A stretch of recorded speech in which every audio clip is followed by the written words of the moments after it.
Hey everybody, how's it going? Hear me?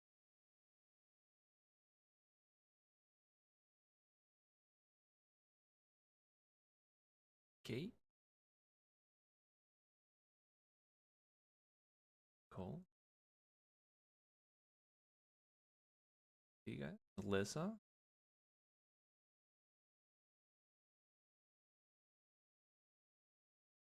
Stalwart viewers. I love it. Getting my and Kaylee, how's it going? I was getting my syllabi ready for next semester and I'm like, oh my gosh, we're about to have a class of 2023. It's becoming so much more real.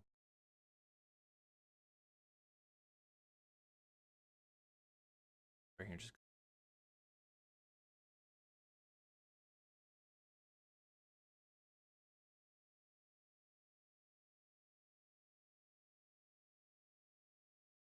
I know it seems like I barely got to know your guys' class, which is like really kind of depressing, but that's okay.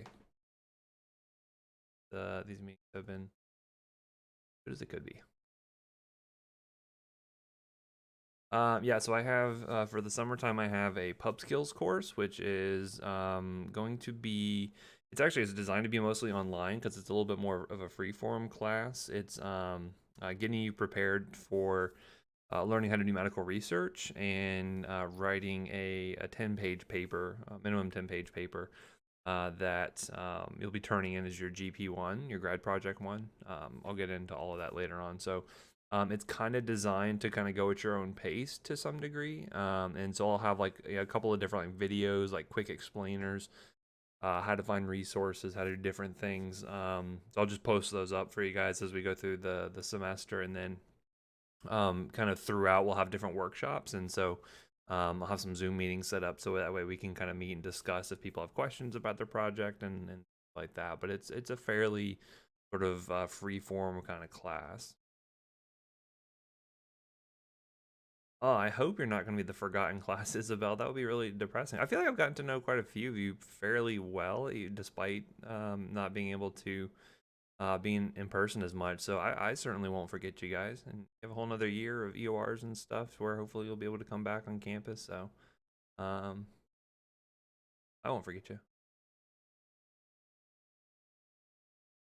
But anyway, yeah. So I'll do that, and then I might have a lecture or two in the Clin Farm course, which it seems odd that I'm not teaching the Clin Farm course, but again, it's going to be a lot more like subject expert based and having a lot of people come in and teach you about the various subjects and stuff. And so sometimes I'll do like a fluids lecture, and oh, I know you guys are stressed now. I will bring you back up. If anything, look at these pictures of animals or snakes and hats. I mean, come on, would that not improve the mood of, right? Anyway, so let's go ahead and get started here. Start recording. All right. So anyway, so thank you for all the pictures. I appreciate these. I'm going to remove some of them because I cannot see anything else, and I will get distracted. So goodbye, Easter Bunny Snake and Age Snake. Anyway, so I'm going to talk about that one in just a little bit. Yes, it is Wednesday. Anyway, so right, so we were talking about the rabies exposure. Day 0 is the day that you actually get the vaccine itself. So day 0 is always like the first dose. The 0, 3, 7, and 14. So you get on, if I got it today, then 3 days later I get the next dose, and then so on and so forth. So that's from the day of the actual vaccination, which is hopefully the day of the exposure. In most cases, that will be the same for the most part. Yeah, so basically, when you're looking at the difference between Tdap and DTaP, DTaP is going to be given, and I can actually find CDC children immunization schedule. I don't have the link slides, but that's okay. Anyway, so when you're looking at your typical DTaP. So if they're less than 7, this is when you're going to get the DTaP, and that has to do with the formulation and the various doses. You get a bigger dose of the diphtheria. That's why it's a capital D on there, and that's for people less than 7. And then when they're above 7, then you're going to go ahead and give the Tdap. So it gets confusing, and it's easy for people to not know which one to give in a lot of cases there. But if they're less than 7, do big D tap, and then if they are greater than 7, then you do the big T dap. So T dap for the older. There. Okay, hopefully that makes sense. And back into the.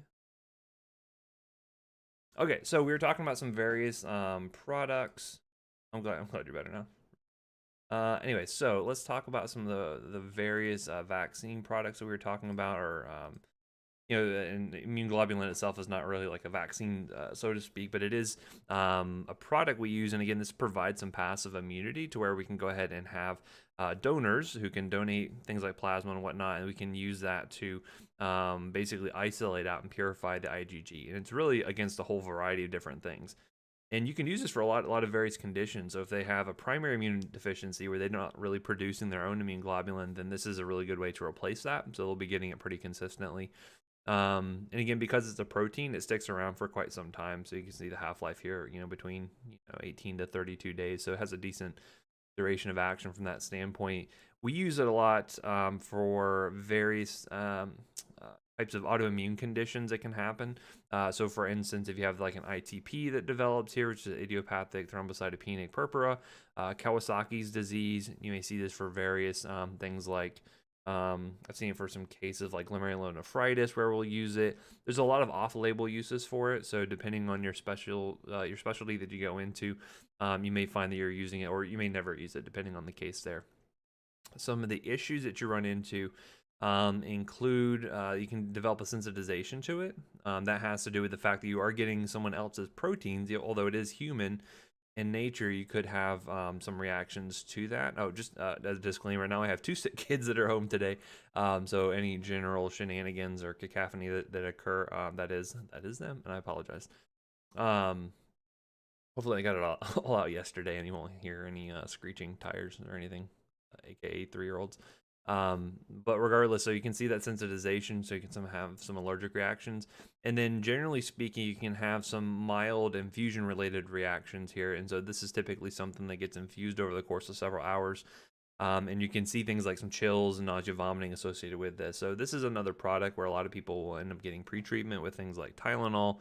They may get steroids beforehand, which steroids might be a part of their medication regimen anyway, based off of what specifically you're treating.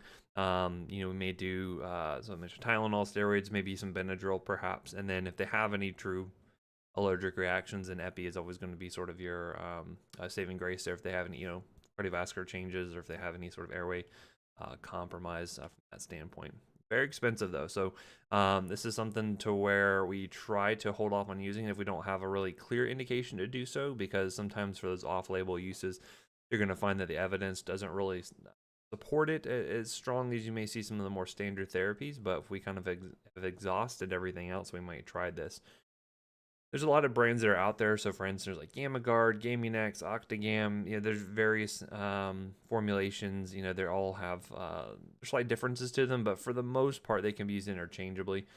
Sometimes a lot of patients who get approved for one versus the other from an insurance standpoint, sometimes patients will have an allergic reaction to one, and then you could switch them to a different one, and they don't have a problem with that. It just depends on the case there, but you'll see plenty of different products.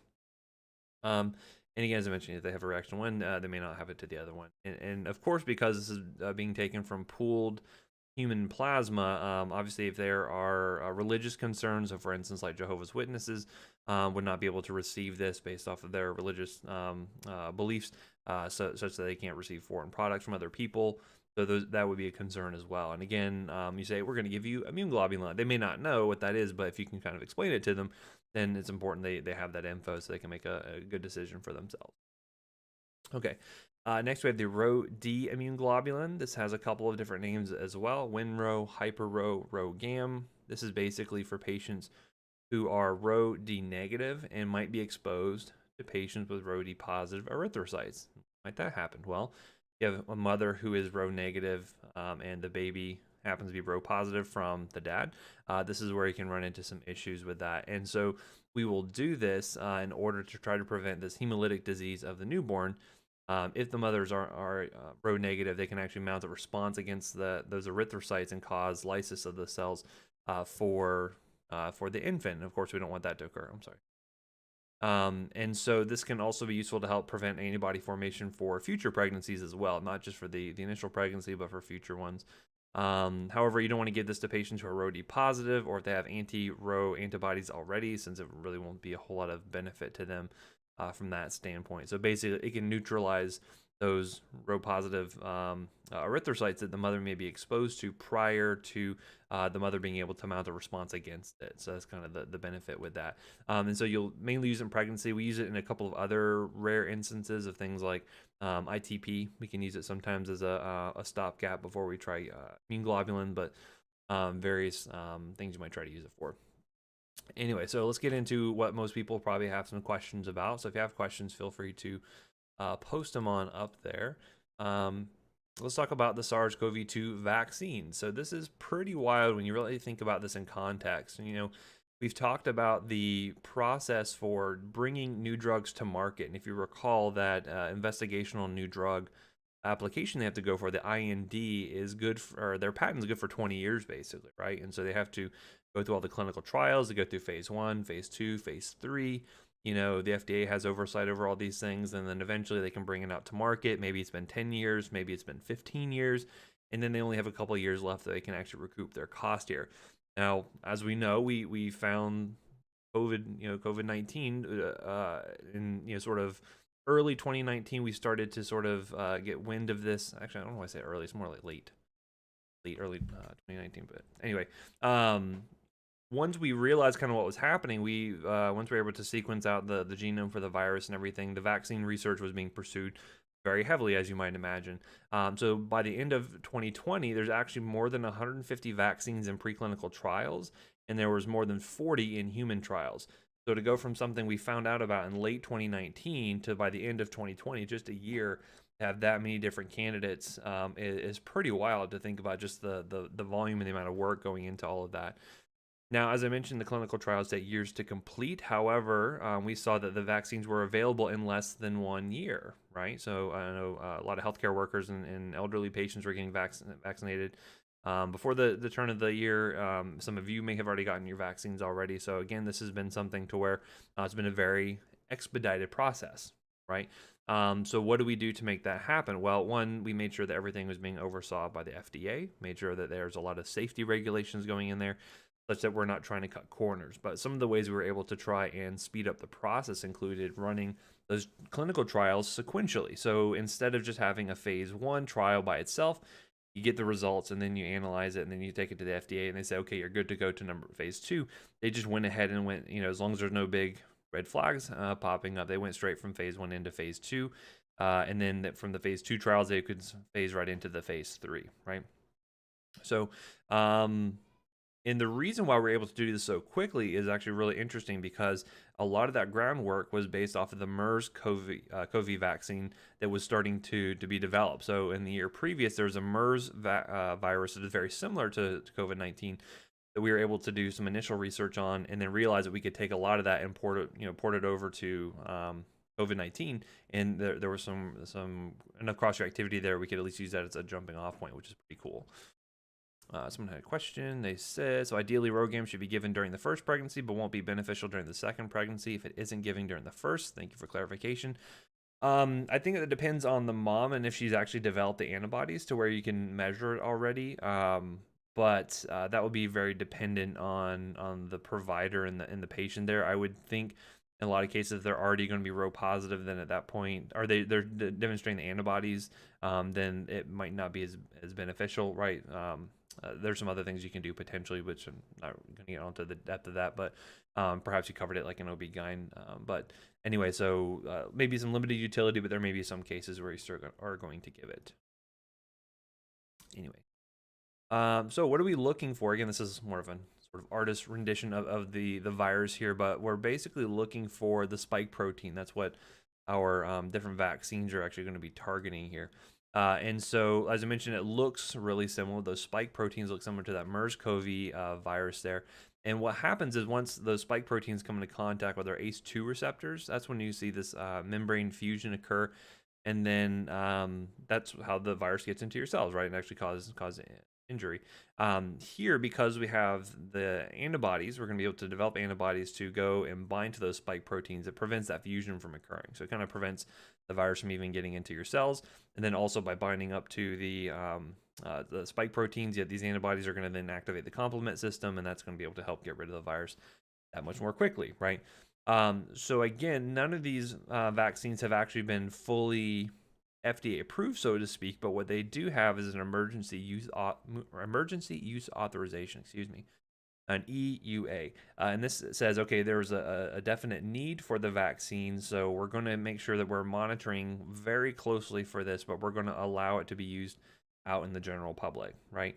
And again, notice that it's been fairly conservative in terms of like phasing when people are going to start to get it. It's not that just anyone could get it right away, but it was adults. And then, and again, we saw that we were going to be giving this to, again, high-risk patients, elderly patients, frontline healthcare workers, things like that. And then you saw it slowly sort of start to expand to where you're getting to younger patients.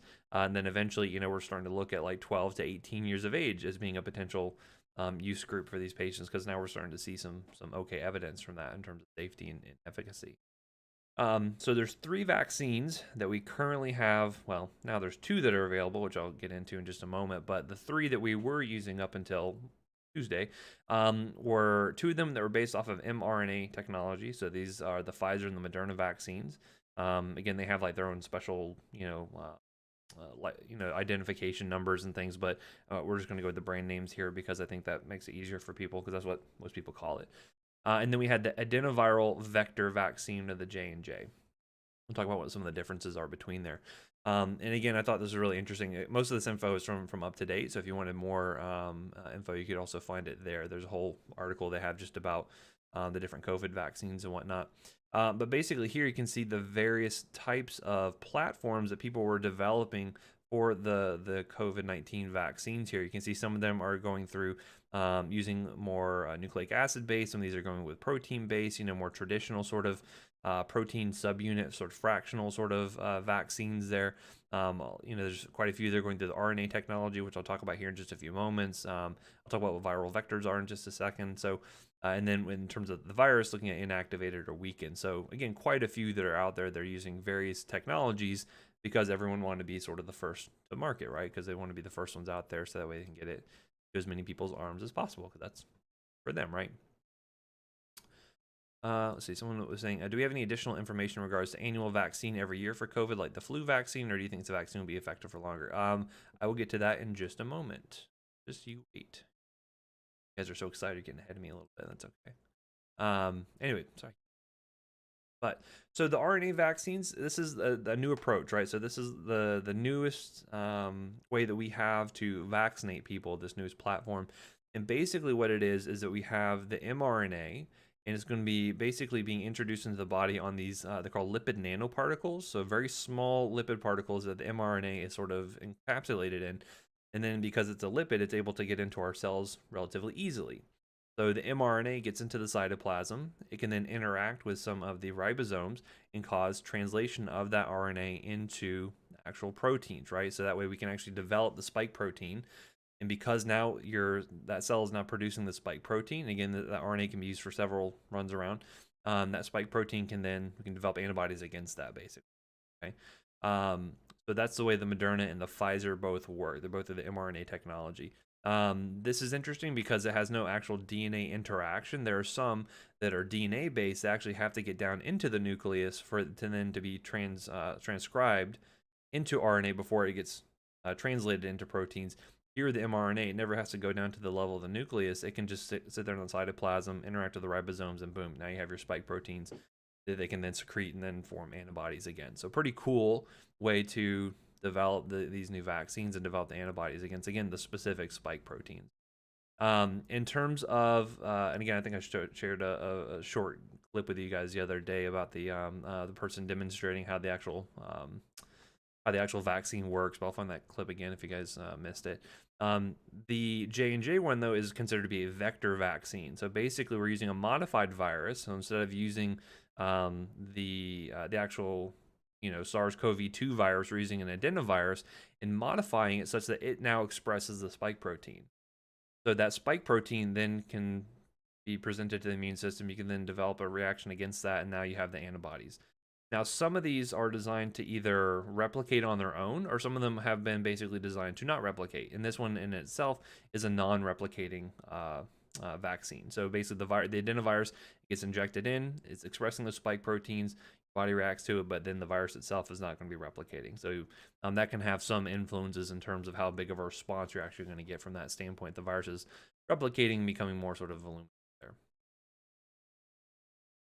I love these questions. I'm going to get to all these questions here in just a few moments here, so don't fret, you all. Sorry. So that's the basic platforms. Now I like this slide here because it kind of shows you the various differences. I'm going to kind of hang out here for a little bit in terms of looking at the various differences between the vaccines here. So looking at, we had the Pfizer here in this first line, we have the Moderna, and then we have the Johnson and Johnson. Otherwise, if you see Janssen, that's like the sub company under J&J that was the one that actually developed it itself. Again, you can see the first two here are mRNA based. This other one is going to be that replication incompetent, meaning that the virus does not replicate on its own, but it's that modified adenovirus. And you can see some of the big differences between them. So for instance, you have 2 doses that are being administered, so that way you get a bigger sort of response on that second time around. With the Pfizer's 3 weeks apart versus 4 weeks apart. So again, kind of minimal differences between that. We'll talk about efficacy here in just a moment. I'll talk because I have kind of some thoughts on that and some things we can think about in terms of like interpreting those results. 1 dose only for the Johnson and Johnson, so that's its kind of big claim to fame, is you get a one and done sort of shot there, right?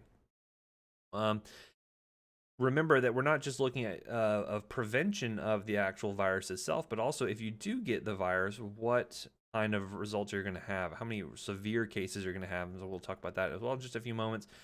The other things that matter in terms of logistics include things like storage requirements. So because the mRNA technology is relatively new, we don't have a ton of data in terms of things like stability. And so that's why you'll see a lot of these have to be kept at quite cold temperatures. So for instance, with the Pfizer one, there was a lot of logistical concerns coming out because there were not a lot of places that had freezers that went from -80 to -60 degrees centigrade. Like that is quite cold. And a lot of places like your random Walgreens or CVS was just not equipped to have that, right? Now, if you put it into a typical freezer, then it's okay, well, then it's good for 2 weeks. And then, if you just refrigerate, it's good for 5 days.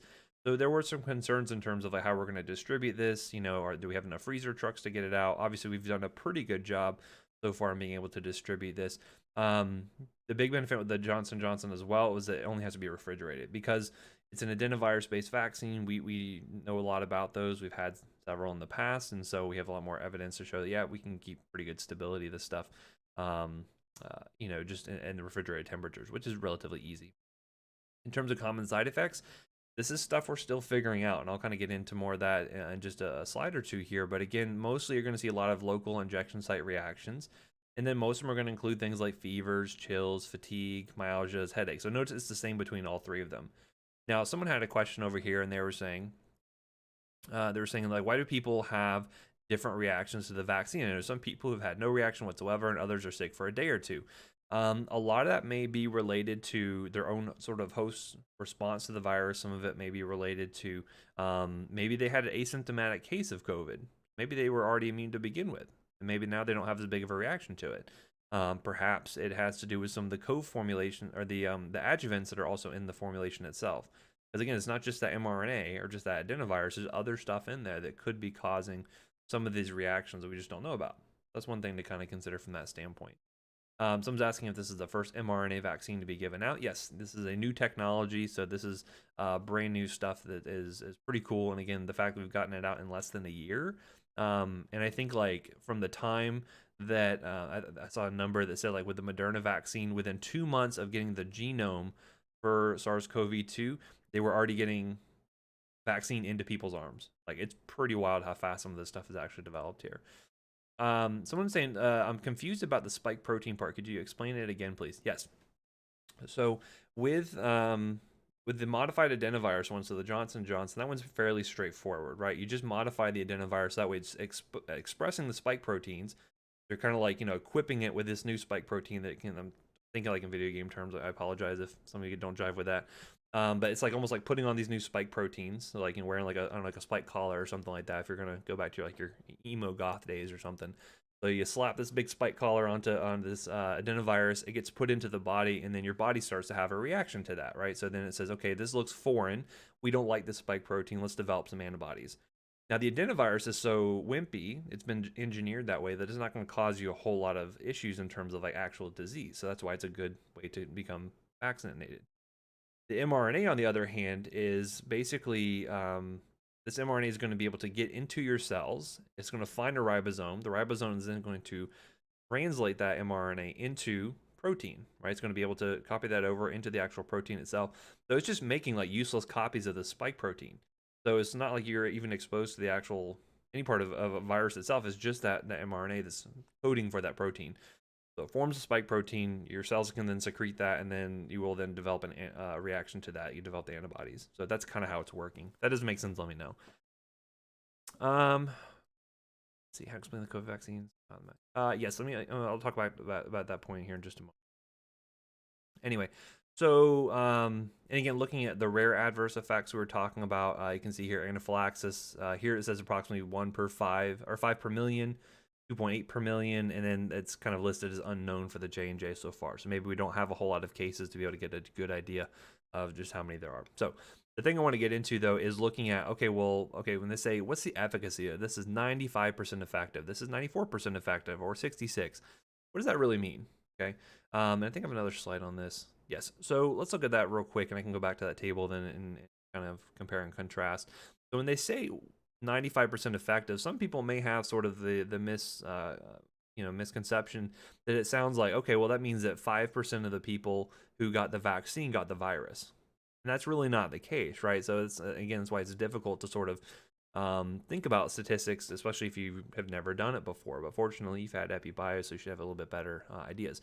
So first off, you have to define what a case is, right? And so in the case of J&J, they basically said, well, you had to have some sort of moderate symptom, whatever they define that as, and then a positive COVID-19 test, right?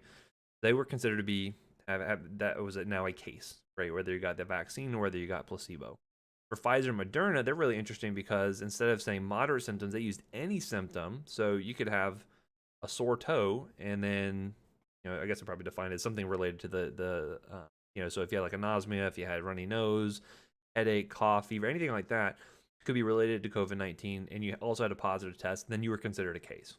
Okay, so that already shows you some differences there, because when J&J is saying, oh, they're 66% effective, that's only talking about those that had moderate symptoms and the positive test, right? So if they had like a little bit of a runny nose, they probably didn't get counted in that. They probably didn't get tested at that point and then weren't included in those numbers. So already a little bit of a discrepancy there. But let's look at to see an example, right? So let's say we had a study with 1,000 people. So 1,000 people in the control group and 1,000 people in the test group. So that means in the test group, 1,000 people got the vaccine. In the control group, 1,000 people got placebo. Okay. If you then looked and you ran it for whatever time frame, a couple months, we found that in the control group, 10% of the people, so 100 people, got the disease in question. So in this case, COVID-19, right? Then if you were to look in the actual test group, you found that 5 people got the disease. So only 0.5% of people got the disease in question. That, in that case there, would mean that the actual vaccine was 95% effective at preventing those cases, because if the people in the test group had just gotten placebo, it is reasonable to assume that about 10% of them would have gotten the disease as well. That's why it's a control group, right? This is what would happen if you just let them go with no intervention whatsoever. So because you are preventing 95% of those cases there, it doesn't mean no one gets it, right? So there's still a few people. It's not 5% overall. It's just 5% of that what you would have in the actual control group. So that what that means there. And so when you look at this again, you can kind of see 95% effective means that only 5% of people in the test group got COVID of what occurred in the control group. That makes sense, right? And so you can see here they're very similarly effective between the Pfizer and the Moderna. However, it is only 66% effective when looking at people who had moderate symptoms, moderate to severe, and a positive COVID test, right?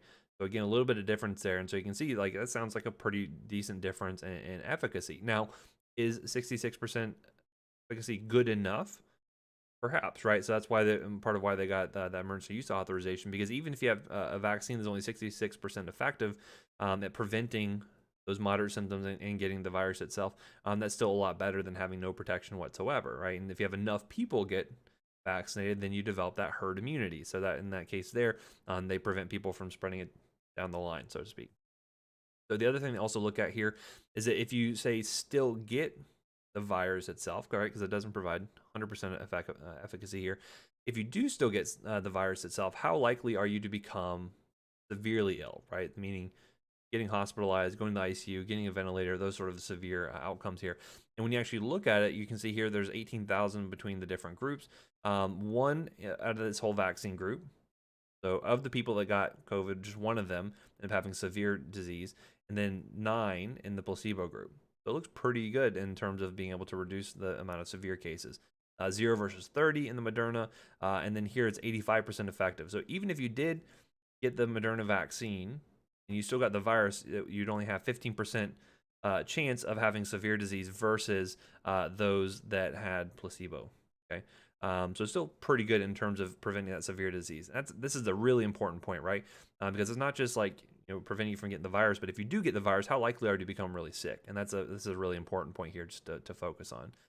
So that's how it kind of compare and contrast the two. Again, keep in mind what your definitions are and what the stats actually mean, because again, it's very easy for people that don't have any experience to say, well, what the heck does that mean? Does it mean I have a 5% chance of getting the virus if I get this vaccine? Well, no, that doesn't make sense. And you can kind of explain it based off of things like the mechanism and all of that, if you can explain it to them.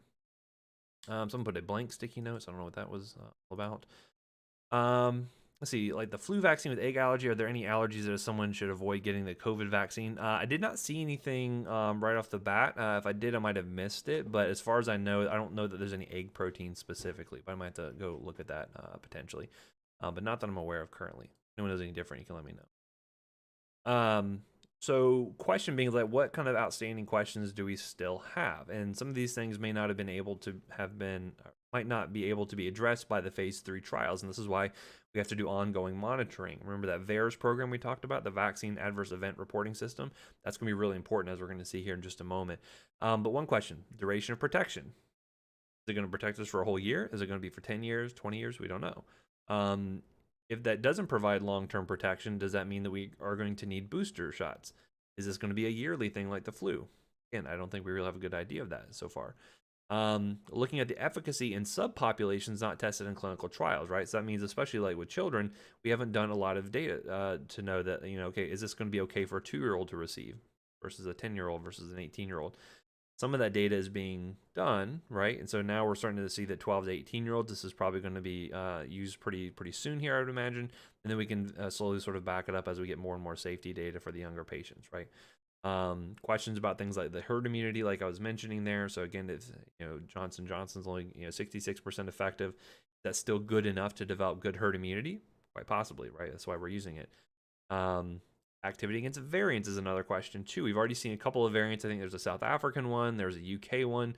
The ones we have so far at least have been shown to still have some cross-reactivity, which is great, but there could be one down the road that it doesn't protect against, and that could be a big deal, right? It could be a problem. And then in terms of long-term safety, as we're going to see here, excuse me.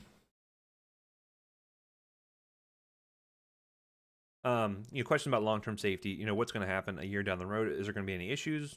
We don't know that yet.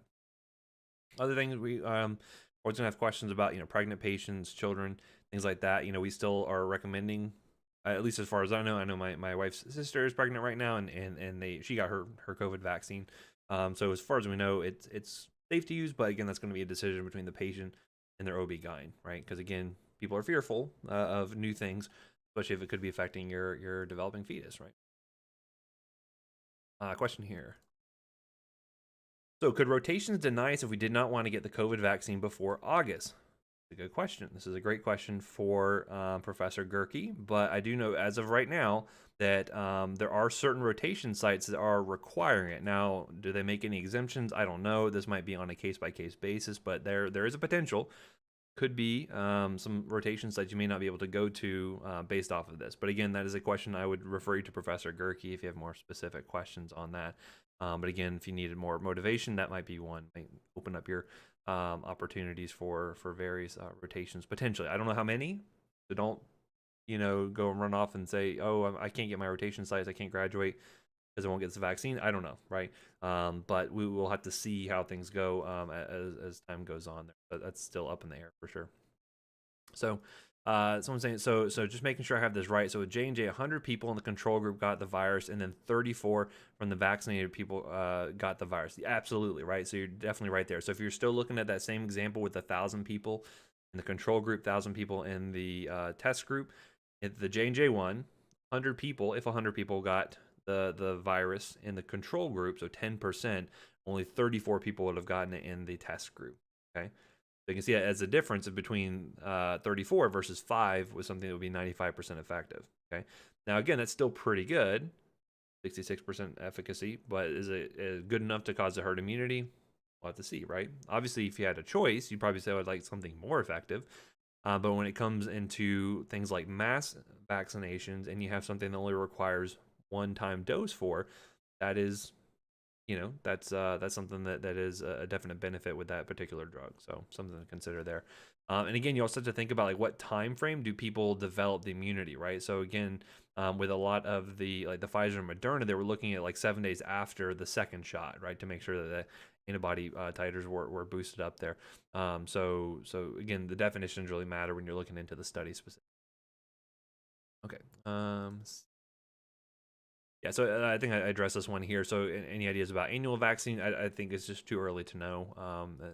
And with like variants and things like that, who knows? We might have one of those deals where we have to like reformulate it every once in a while to see like what the most common strains are, potentially. I guess we just. So the big news, the thing I wanted to cover yesterday, which is like really sort of like bleeding edge here, and I think this is also important in terms of you being practitioners and being sort of literate in terms of being able to read news articles and being able to dig a little bit deeper, because you will be asked these questions quite a bit. Maybe you already have by like family members. So this was a piece came from the New York Times. I guess I should have cited it, but I'm telling you here. This is from the New York Times.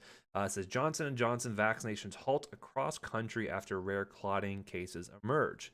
You're like, wow, that sounds pretty serious, right? So looking into it, so it said, okay, Johnson & Johnson single dose virus came to a halt because of following the emergence of a rare blood clotting disorder in 6 recipients. Okay, so a potentially really severe outcome here. Well, what happened to those people, right? You want to know more details about that, because if you just said that here, I hear this thing is causing blood clots. Is it going to give me a blood clot? Well, you need more information, right? So here's some things we can look at. So again, they're saying all 6 were women, so that's interesting. So again, it seems to have a gender bias here, because you'd assume probably close to 50-50 in terms of gender being being vaccinated. If I had to guess, I can't imagine it'd be skewing too hard one way or the other. And they're all between the ages of 18 and 48, so particularly younger patients. Okay, and they all developed the illness within 1 to 3 weeks of vaccination. One woman died, and the second woman in Nebraska has been hospitalized in critical condition. So it sounds pretty serious, right? So we're saying, okay, 6, and again, you notice here there's kind of some trends already being demonstrated here amongst these people developing this. Also, to look at they said that nearly 7 million people in the U.S. have received the virus so far. They probably had a similar article in the Washington Post. This was from the New York Times specifically. Again, they might have a little bit of a difference there, but this was New York Times when I pulled it yesterday. So anyway, so interesting, right? So what can you take away from this? Well, looking at it, you can say, okay, well, it sounds bad, right? Because these ladies had these really severe outcomes here, but then you want to put it in context of like, well, how likely is it to occur if one of your patients comes and asks you about this? And so to look at 7 million and only 6 have developed this condition, you can actually see the percentage here. It was 0.0000000086, right? Might be off by a factor of 10 or so, but it's a relatively small number of people. But you would like to know more details. Be like, well, what specifically was happening? What kind of blood clotting disorder did they have? Was there any sort of trends in terms of like were they exposed to certain things? What did they have in common? Did they have pre-existing conditions? There's more info you need. If you just read this, you really don't have the full story, at least in terms of what we know so far. So this is why I always recommend going and looking at some more sort of medically based sort of information. So usually when big drug alerts like this come out, it is usually coming out from the FDA. So if you go to the FDA website or you just Google Johnson and Johnson vaccine FDA, it'll probably be one of the first things that pops up here. So you can see this provides a lot more information that helps you to make better decisions in terms of like what are you going to do for your patient or what are you going to do for yourself or a family member. So you can see here what they developed was actually the cerebral venous sinus thrombosis, right? It wasn't just they were getting random clots, it was this one very specific type. And they also developed thrombocytopenia. Okay, so again, you're starting to see these trends here. So you could say it's just a coincidence, like someone gets a clot while getting a vaccine. Out of 7 million people, it's likely at least one person got a clot. But because you're seeing these trends here, again, it looks like this may not be a coincidence. Okay, and so this is why they have to do this further investigation. Because of the age group that was fairly tight in terms of who was having this occur, the time frame this was occurring, and all of this. Again, it was just very odd that this would happen. So, I'm sure if you did a p-value to see if this was likely to happen by chance alone, probably pretty unlikely. I imagine that p-value would be fairly small. So, also they talk about some of the treatment. They would say, well, normally these blood clots, the treatment for that would be anticoagulation, use something like heparin to treat that. But because of the fact that they are thrombocytopenic, there's also some concern for bleeding from that standpoint. So it's almost like a maybe like a DIC sort of picture or something there, which is kind of interesting. So what did they do? They went ahead and they found this, right? And they usually would find this from reporting, especially if it's happening in disparate parts of the country. This is the only way we'd find this out if people reported these things that were happening. And that's why it's really important to do that, take that time to report these things out. And so they're able to say, okay, we're going to convene, we're going to meet with this advisory committee on immunization practices, or ACIP, and halt everything in the meantime, right? So that way they can kind of look at the data, see if there's maybe more cases that they don't know about. Remember the iceberg phenomenon we talked about? How these are like the initial like really severe newsworthy cases, but maybe there's a lot of like subclinical sort of stuff that's going on that we don't know about. Maybe there's certain people we need to be looking at to see maybe they did develop some thrombocytopenia. Who knows, right? So that's why they went ahead and halted that for now. So right now you can only get the Moderna or the Pfizer. We'll see what happens in terms of reinitiating Johnson and Johnson. So I actually had this question today. We had a meeting and someone was like, "Oh, great! I just saw this news right after I got the Johnson and Johnson a couple of weeks ago. I'm worried about if I'm going to have a blood clot."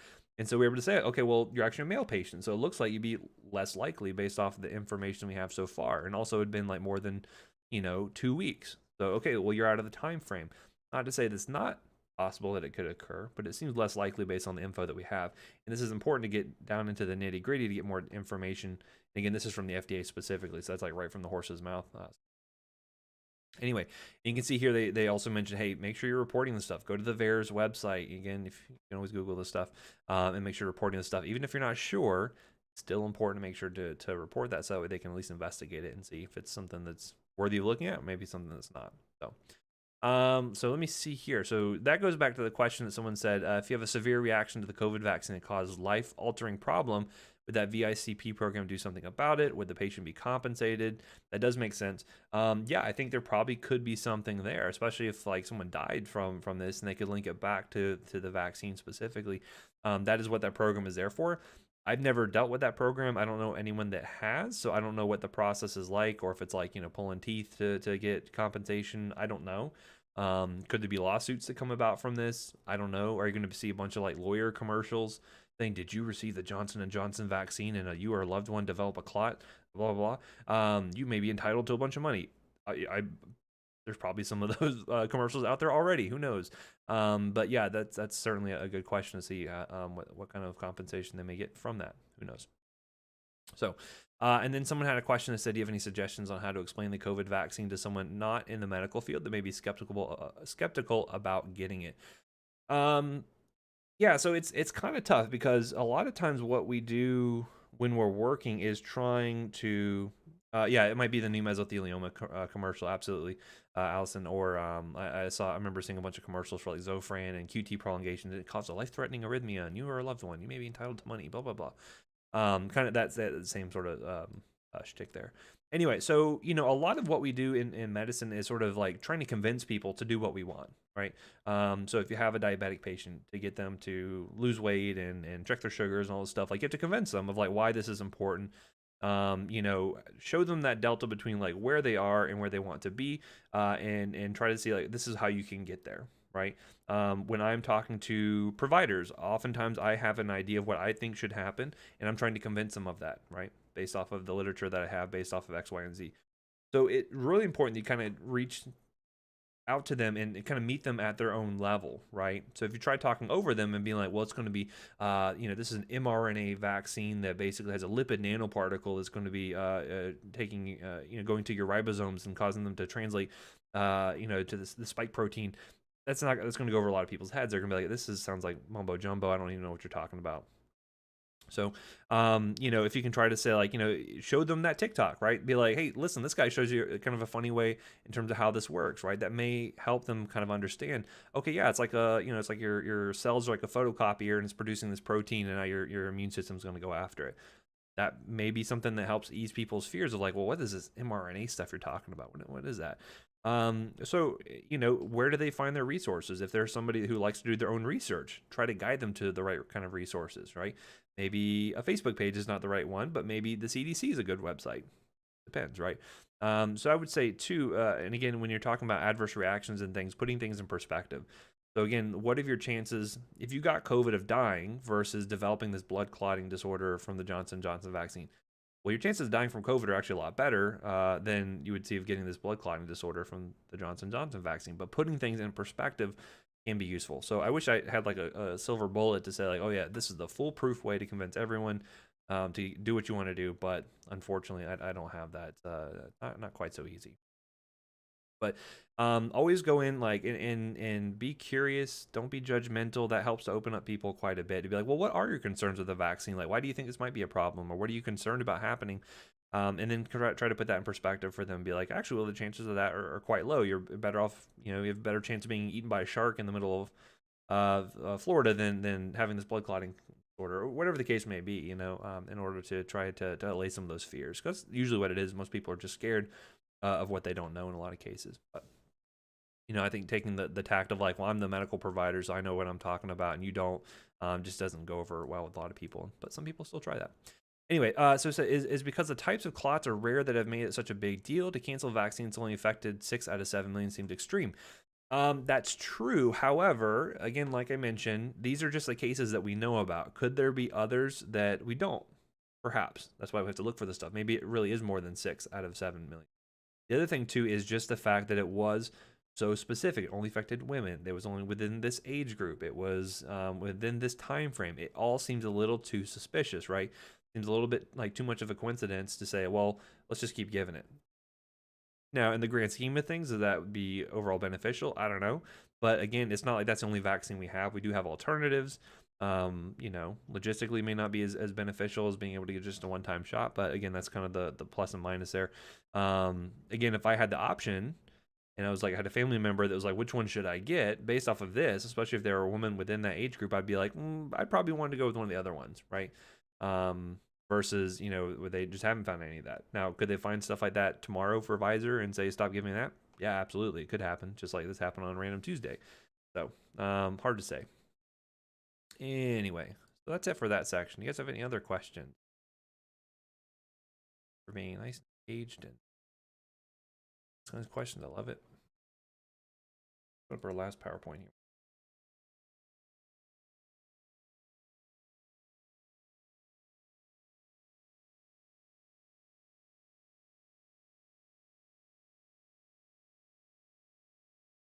All right, so let's talk about something I actually like talking about. Let's see. So Peter's saying, my mom works for Janssen, specifically in drug safety on vaccine. Oh, well, why aren't you teaching this, Peter? Jeez.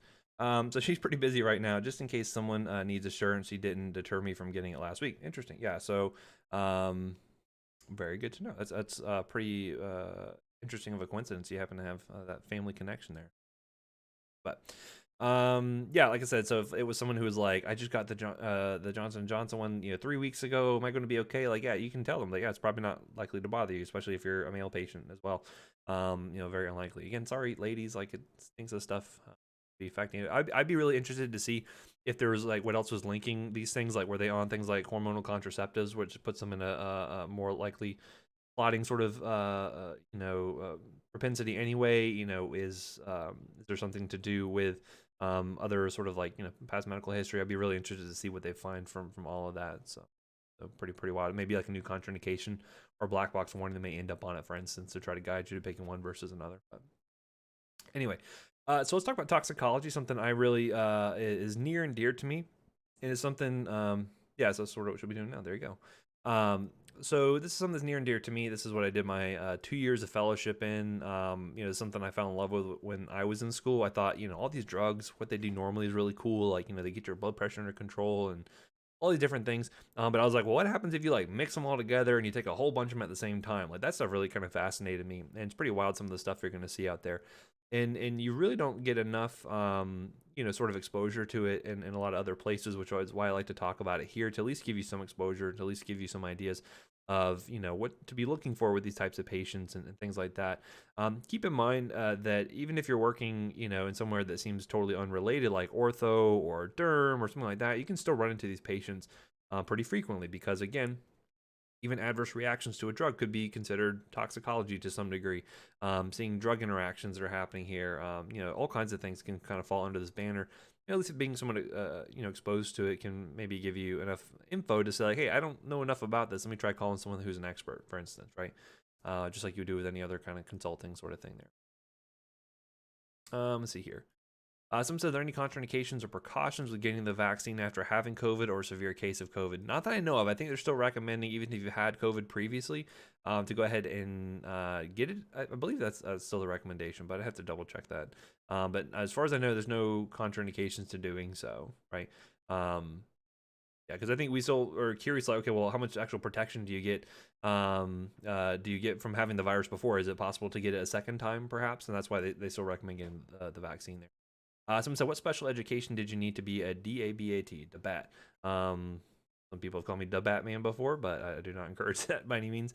Yeah, so that means diplomat, the American Board of Applied Toxicology. So basically what I had to do was I did a 2-year fellowship for toxicology and emergency medicine. So I did 2 years of that after I graduated.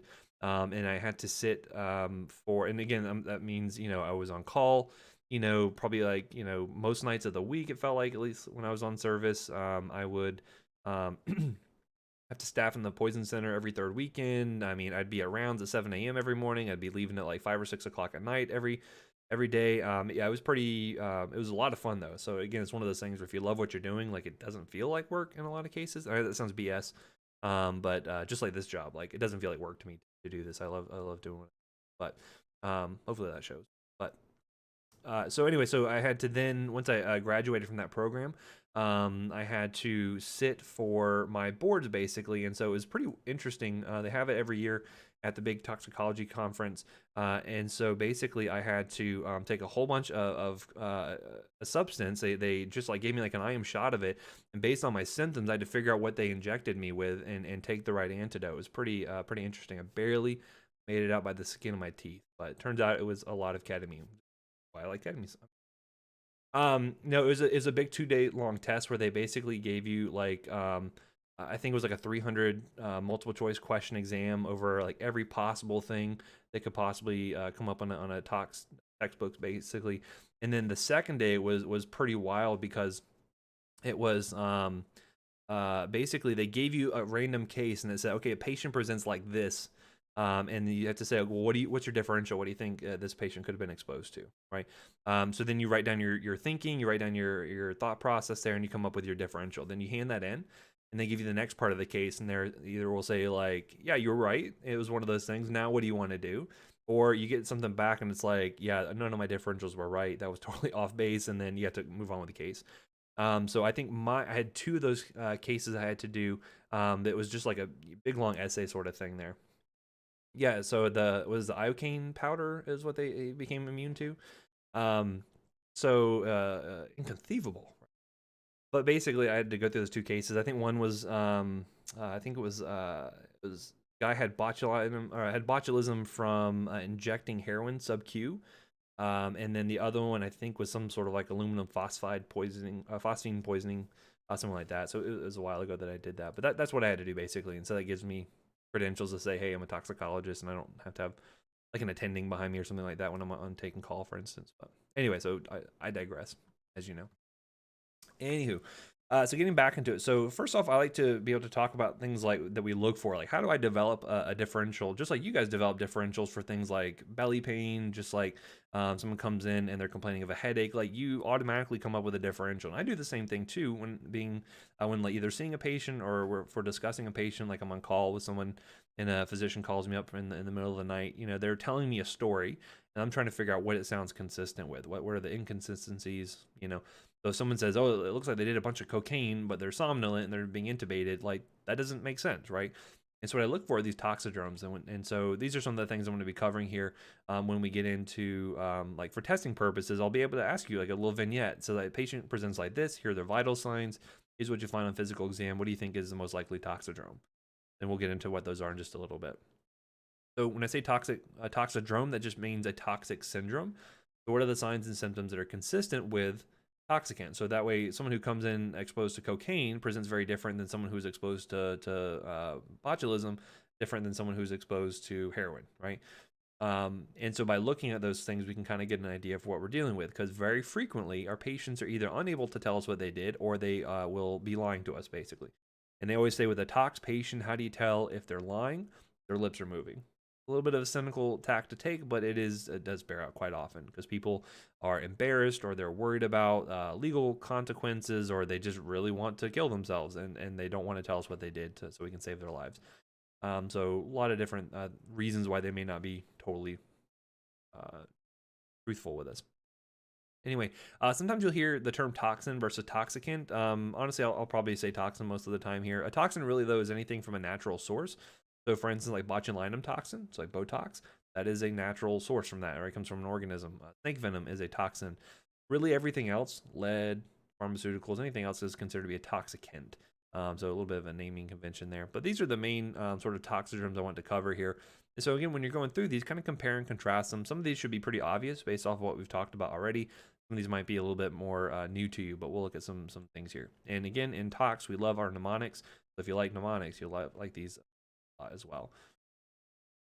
Did I use a Romeo and Juliet reference? I don't even know if I did. If I did, that's pretty awesome. I'm quoting Shakespeare. I don't even know it. Jeez. Another famous case of poisoning gone wrong, right? Star-crossed lovers poisoning each other, versus themselves. But anyway, so here we're going to talk about cholinergic poisoning up front. Basically, most of these objects here are going to be. Oh, there you go. What's in? That's true. Yeah, you're right. So in this case here, there's nothing worse than when someone's like, "Oh, that was really smart of you," and then I'm like, "I don't even know what I did," and then you admit it, and then you sound really dumb afterwards. So those are fun, awkward moments. Anyway, so with cholinergic toxidromes, this is normally due to anything inhibiting acetylcholinesterase. So that's going to increase the amount of acetylcholine you have, which will be affecting both your nicotinic and your muscarinic receptors. We've already seen a few of these here when we talked about things like neostigmine to help reverse paralytics, for instance. Right, we talked about that being used for your non-depolarizing neuromuscular blockers like rocuronium, vecuronium, etc. But other things can fit into this bill as well. So a class of chemicals called the organophosphates, which are frequently used for as insecticides. These are really good insecticides, but they're also like really cheap and really toxic. So you see these a lot, especially in like more developing countries or in very rural type of areas where maybe money is a bit of a concern. I know in certain countries, especially in certain parts of Asia, there's a lot of suicide attempts that are done with these organophosphates, and because again they have a, the farmer has a bad harvest or something and they can't sustain their lifestyle or whatever the case may be, they can just drink some of this, and that's a pretty effective way to off yourself. But so you don't see this quite as often in the US here, but certainly can run into things like nicotine.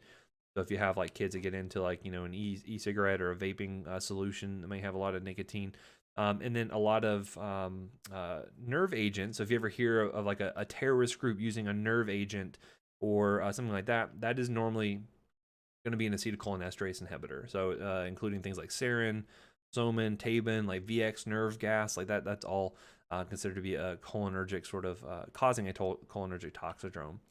And so what is happening here specifically? Well, basically what we see is we have acetylcholine here that is normally going to be broken down by acetylcholinesterase into acetic acid and choline. So pretty straightforward there in terms of what the enzyme normally does. What we're going to see, though, is that the actual organophosphate or whatever the compound might be is going to be preventing this from occurring. It's basically going to be inhibiting the acetylcholinesterase. That way we don't get this breakdown. They're going to see a lot more acetylcholine affecting both nicotinic and muscarinic receptors there. Here's an example of an organophosphate. You can see this, the phosphate group here, basically binding to the acetylcholinesterase, and then it will form this covalent bond. Because it's now bonded to that, it's not going to be able to metabolize acetylcholine anymore. Right? So I end up seeing that this toxidrome.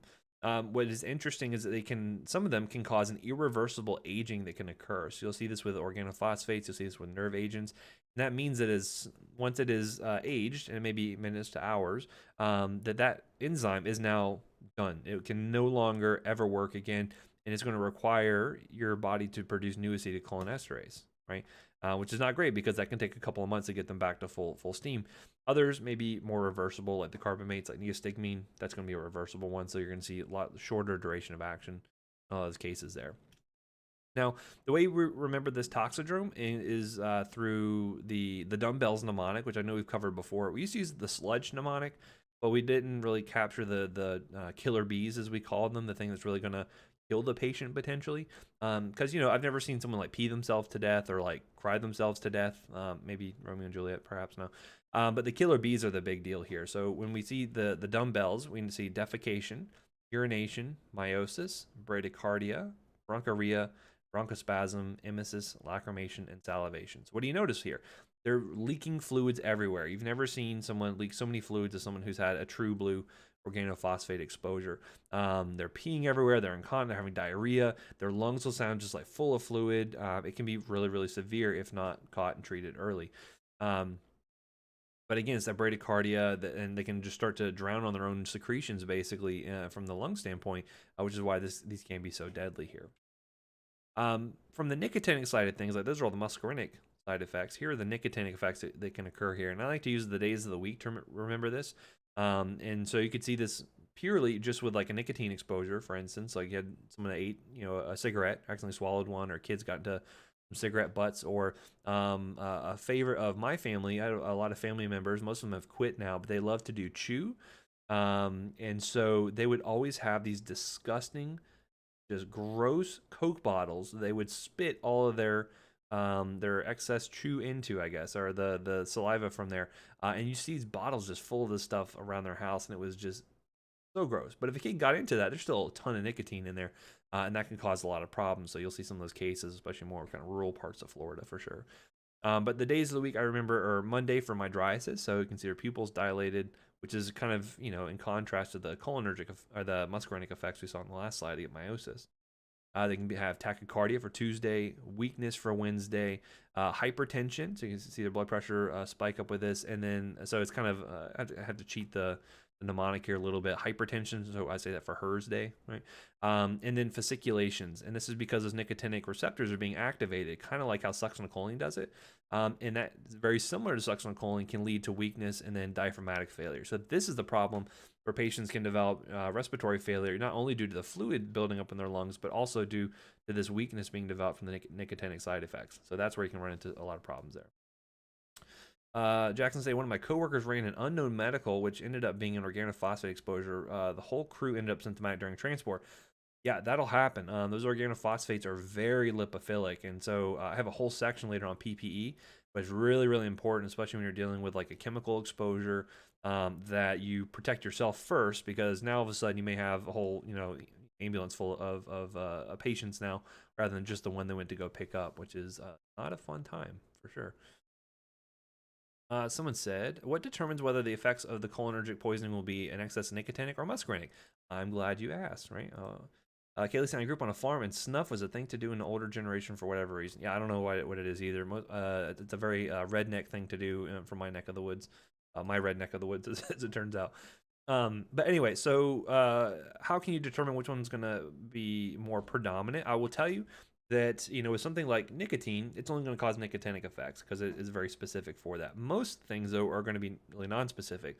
So what you'll see is the nicotinic effects tend to happen first, and then eventually it'll be overwhelmed by all the muscarinic side effects. So I will tell you, there was a really famous example over in Japan. I think this is back in the 80s. There was like this death cult, and they ended up releasing sarin on a subway. And so they end up having this like mass casualty event where all these people were presenting to these hospitals, and this is why we do like mass casualty trainings at every hospital every year. Um, but basically, these patients were all showing up, and a lot of them were showing initially with nicotinic symptoms, and the ones showing up later were more so on the muscarinic side of things. Or if they were there for a while, they would then develop more muscarinic side effects. So that's how you can kind of we'll see that. Someone said, "What do you mean when you say organophosphates cause irreversible aging?" So that aging means that that covalent bond that forms to the acetylcholinesterase becomes permanent. That means that's never going to come off of that enzyme. That enzyme is never going to work again. You get there early with the antidotes, which I'll show you in just a moment. You can reverse that and get normal functioning of the enzyme again. That'll. So other CNS effects you can run into include things like headache, confusion, slurred speech, psychosis, seizures can be a big one you can see there. So again, these are more non-specific. You'll see this happen with a lot of other toxidromes, but certainly it's all the parasympathetic effects and the nicotinic effects are really going to be noted. So what do we do for these patients? Well, we're going to see that ABCs are always going to be up front. So if we can support their airway, we're going to see that a lot of these come in what we call hydrocarbon bases. So hydrocarbons, you want to think about things like gasoline's a hydrocarbon, things like lighter fluid, things like these kind of hydrocarbon chemicals. When these, oh sorry, oh my goodness, such a Thank you for keeping me honest here. Anyway, so when you're looking at these hydrocarbons, they can potentially get into the lungs. And what else are these patients doing? Well, they're vomiting, right? Because that's part of the dumbbells there. So they end up having aspiration of these hydrocarbons, which can cause respiratory distress syndrome, which is not great. As I mentioned, with a lot of these lipid-soluble compounds, how do you decontaminate them? How do you get their skin clean? A lot of this has to do with making sure you're using soap and water. Anything lipophilic, you want to use soap and water. Just like I talked about with capsaicin, I remember you can you can cut up a jalapeno and then you can wash your hands with just water and then still rub your eye and it's still really painful. Capsaicin is lipophilic and it's still sticking on your skin. By using a soap, you're able to then get rid of that lipophilic compound because of the basic nature of the soap there. So same thing here. Any kind of lipid soluble compounds, you want to use soap and water, or sometimes we'll use like a light bleach solution that can also help out with that. In terms of antidotes, which I'll get into more detail, atropine is going to be the big one to help out with symptomatic management, and then we'll talk about 2-PAM or pralidoxime. And then anytime you have a patient with a tox-related seizure, really benzos are going to be the name of the game. So always go with those first, followed by potentially barbiturates and maybe something like propofol. Usually benzos are going to be pretty sufficient for most cases there.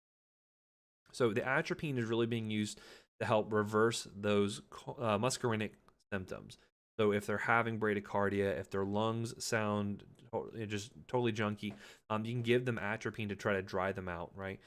Some cases we need to give them atropine drips in order just to keep them at a point where it can keep their lungs clear enough to actually be able to oxygenate. Just because they're tachycardic doesn't mean you can't give more atropine. It really has to do with how the lungs are sounding. If those are clear, then you're good to go from that standpoint. So that's what the main thing atropine is doing. Which atropine is an anti-muscarinic drug, just like we talked about with ACLS. Pralidoxime or 2-PAM is the true antidote because this is going to be able to take that organophosphate bound to that acetylcholinesterase and unlink them. So it's going to be able to prevent the aging from occurring and will keep that acetylcholinesterase working like normal, basically. And so you can see here, and I'm not going to ask you doses specifically. With this, I may be more asking questions like, which of these antidotes would be most appropriate based off of this toxidrome, right? And so if it's very clearly like a cholinergic poisoning, then you can say something like atropine, to help out dry out the lungs, or 2-PAM or something like that. So those are kind of the things I'm looking at. I'm just including the dosing just for education's sake. Here, this is another one we typically do a bolus followed by a continuous infusion until we see that the patient has been able to clear the cholinergic agent, whatever it is, and then they can kind of go back to baseline, and then we'll go ahead and stop it at that point. So what you're going to run into way more commonly, I'll tell you, is going to be the anticholinergics, right? So, like that case of having organophosphate coming in via EMS, like that's fairly rare for the most part, at least here in the US. If you're working somewhere like India or certain parts of Asia, you may see this much more frequently because it's just really cheap and effective over there. We have safer ones we use nowadays. Anyway, anticholinergic toxidrome you're going to run into all the time, whether it be plants. We have things like belladonna alkaloids. If anyone is familiar with the term belladonna, it means pretty lady. Basically what they used to do back in the day, back in Roman times, I guess, is they would take these alkaloids from these plants. So things like, angel's trumpet, Jimson weed. Those are the ones that mainly grow in Florida, but you'll find others. And basically you could put these into your eye, and just like we saw, meiosis can occur with a cholinergic agent, and anticholinergic causes mydriasis. And so you see that mydriasis occur there. That, I guess, having these big saucer-looking pupils was like really sort of attractive back in the day. I think if I went on a date and I saw these big saucer-looking pupils, I would assume they were on drugs and probably not go on that date with that person at that point. But back in the day, that was style at the time. Um, Anyway, Jackson said, I've heard the U.S. has strategic resources of atropine in case organophosphate attacks. Yes, there is a national stockpile that we have for all sorts of things. I actually had a friend who worked at the CDC on that program. And so basically there's a national strategic stockpile that has all kinds of things, whether it is an infectious bioterrorist attack, whether it is an organophosphate, whether it's a nuclear attack, anything like that. They have all kinds of resources. So they carry a lot of like fluoroquinolones and doxycycline, and they carry a lot of iodine, different things like that, so they can respond to terrorist attacks, or if they had some other type of like mass casualty sort of thing. Like, I don't know if a plant making organophosphates blew up or something, they could respond to that. Pretty wild. That's through the CDC, and where they manage a lot of that. So, as I mentioned, plenty of plants that can do this. Angel's trumpet, you may see it out in people's yards and things, so it's not uncommon for like animals and kids to get into these. What I run into very frequently include the pharmaceuticals like antihistamines. So all of your first generation antihistamines are going to be doing this. They're found in all kinds of cough and cold products. A lot of antidepressants like your TCAs, antipsychotics, a lot of things have anticholinergic properties, which we've talked about pretty extensively here.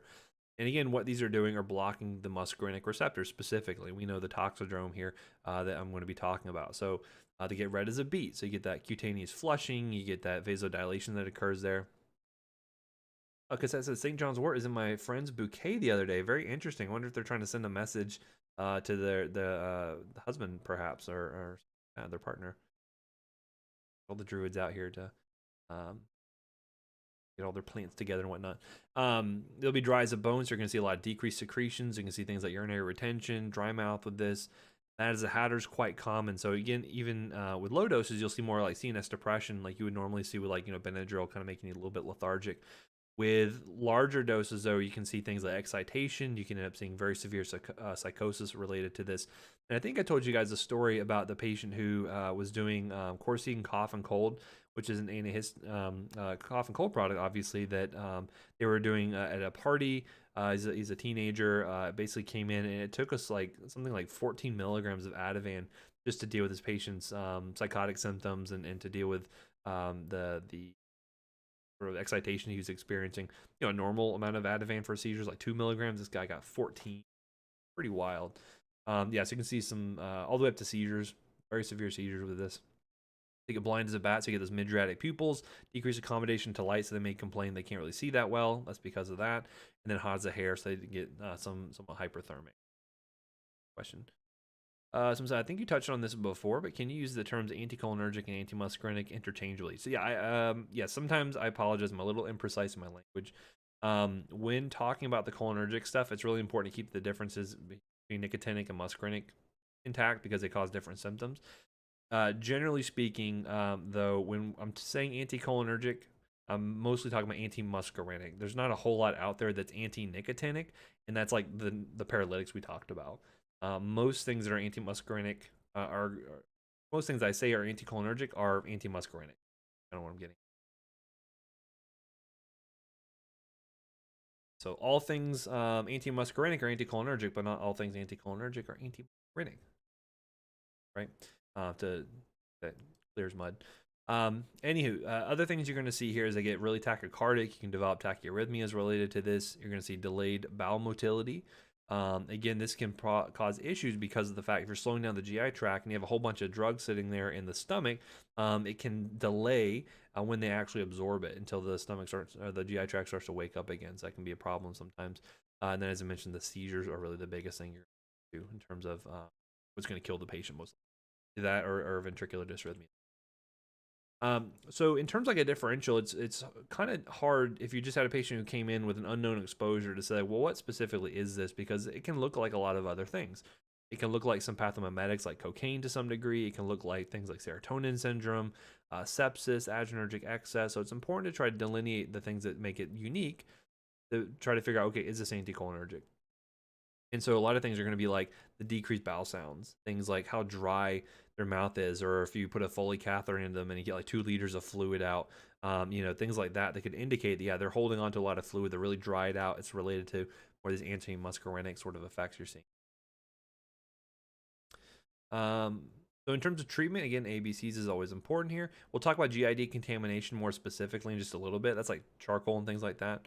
And really, it's just supportive for the most part. If they're having agitation, if they're having seizures, just give them some benzos.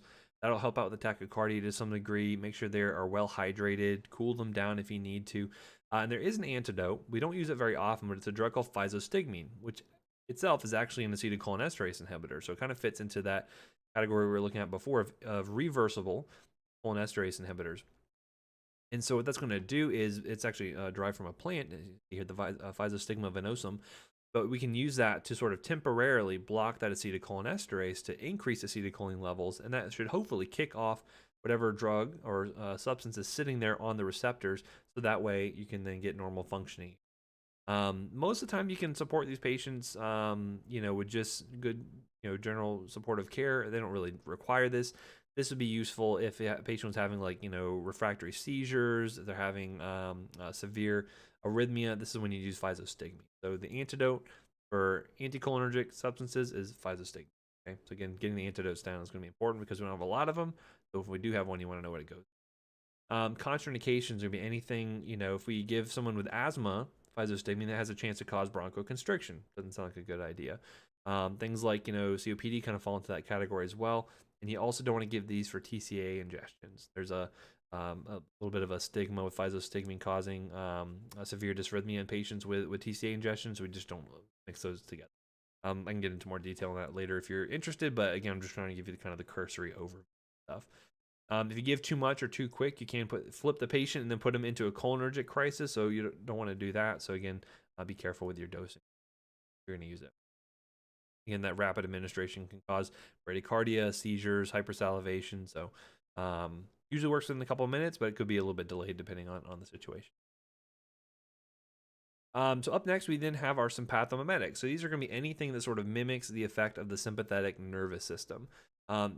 With these, you may find there's a lot of things that have sort of mixed activity. So they can be affecting both alpha and beta receptors. So things like amphetamines, cocaine, pseudoephedrine. Some things, though, really only affect either alpha receptors or beta receptors, and they will present a little bit differently there. So, for instance, alpha agonists like phenylpropanolamine can cause really severe hypertension and stroke, versus like a beta agonist could cause things like hypokalemia, just like we talked about using albuterol for hyperkalemia before, cause hypokalemia. Caffeine can do this, or theophylline. Clenbuterol is actually a really interesting substance. This is something that has some notoriety, especially like in bodybuilding circles, because it is thought to activate beta 3 receptors, which is involved in lipolysis. It's also relatively easy to make in your own home. And so there's like some really interesting case reports where there were these two bodybuilders, and they were basically had made their own clenbuterol, and had used it, and then were being basically called 911 or presenting for sort of like these they just felt horrible. They had these palpitations.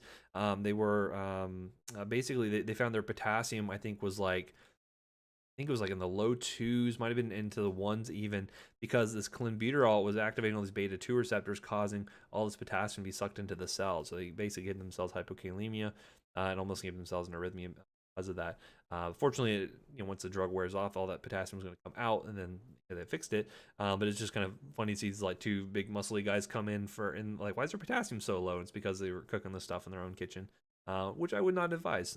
Again, I would not trust myself to make drugs in my house, so I wouldn't trust many other people for that matter. So, anyway. So again, some of these drugs may work to directly activate the receptors. So things like phenylpropanolamine, or PPA, how that's usually abbreviated. They used to be a popular weight loss drug until they realized, it causes a lot of like stroke and heart attack, so we shouldn't use that probably. Some of them may increase the release of endogenous catecholamines like norepinephrine. So cocaine and amphetamines do that basically, cause your vesicles to release the norepinephrine specifically, or we might be able to do things like block the reuptake or inhibit the metabolism thereof. So ultimately, we're either directly activating the receptors or giving something that will cause levels of those adrenergic substances to increase. Okay, so a couple ways you can do that someone said, do beta agonists cause hypokalemia because of renin release with beta 1? No, this is a beta 2 effect specifically. A lot of your cells have beta 2 receptors that, when activated, they cause influx of potassium, and that's what's doing that basically. That's why you end up seeing that effect there, and why you can use albuterol as sort of a stopgap when patients with hyperkalemia in the cases there. In terms of clinical effects, let's kind of break it down based off the receptor that we're going to be dealing with. With alpha stimulation, you're going to see things like mydriasis. You're going to be seeing arterial vasoconstriction, so high blood pressure. You see diaphoresis, and in some cases, you may even see things like platelet aggregation. This is why it's a problem when you have patients, especially older patients, who are using things like crack cocaine, because not only are they getting issues in terms of like increasing their blood pressure, chances are these older patients have some degree of atherosclerosis already, and then if it's causing platelet aggregation to occur, it's not uncommon, especially if you're working more like urban sort of areas, to run into a lot of what they call cocaine chest pain. And you don't know, is it the actual drug itself? Is it the patient developing a heart attack because of this? So there's a lot of cocaine chest pain MI rule outs you're going to see depending on where you're working at. So especially like downtown Jacksonville, saw that all the time for sure. So I imagine that's similar in other big cities. Other things you can run into include beta 1 stimulation. That's going to cause increased inotropy and chronotropy, so that can lead to tachycardia. Could just be sinus tach, but it could go all the way into full-on ventricular dysrhythmias. And then with the beta 2 stimulation, as I mentioned, you can see that smooth muscle relaxation, which could be good from like a blood pressure standpoint, but more than likely can lead to some degree of hypokalemia. So you can see that there. Again, beta 2 stimulation is probably going to be less clinically important for a lot of these, especially with like cocaine, amphetamines, and other illicit substances. But it's important to know that that does occur. So, depending on what they are exposed to, what they present with could be a little bit different, right? So, if someone who had a pure alpha agonist, maybe they're going to be really hypertensive with like a normal heart rate, maybe a little bit decreased. If they have just a beta 1 agonist, for instance, perhaps they're going to come in with an increased heart rate, but maybe normal blood pressure.